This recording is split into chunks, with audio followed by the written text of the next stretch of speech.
Également au jardin Jacques Martial, inauguré mercredi et baptisé du nom du comédien guadeloupéen décédé en août dernier. Un lieu paisible choisi avec soin à proximité du parvis des droits de l'homme.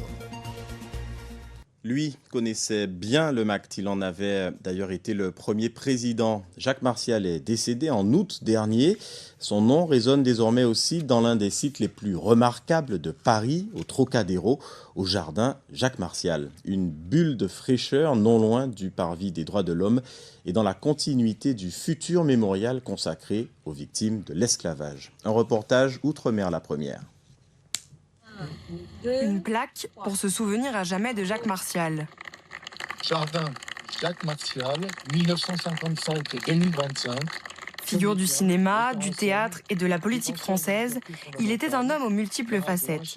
Ses proches se sont rassemblés par dizaines pour lui rendre hommage. C'est un passionné de musique. Il mettait de la musique dès le matin et jusqu'au soir. Et mis à part ça, sur scène, savoir porter cette musique. Donc Jacques a été vraiment un confident et a été une personne qui m'a beaucoup conseillé. C'était un homme bon, il était marrant. Moi, j'avoue que c'était mon plus beau partenaire, l'un de mes plus beaux partenaires. Je suis ravi d'avoir eu l'occasion de travailler avec lui 2 fois. C'est un grand homme. De ces gens qu'on n'oublie pas, qu'on ne peut pas oublier. C'est le seul indiscutable record. Homme de théâtre, mais aussi du petit écran, Jacques Martial s'est fait connaître du grand public avec son personnage de Bain-Marie dans Navarro. Pour le faire évader. Acteur, il l'était aussi dans la lutte contre le racisme.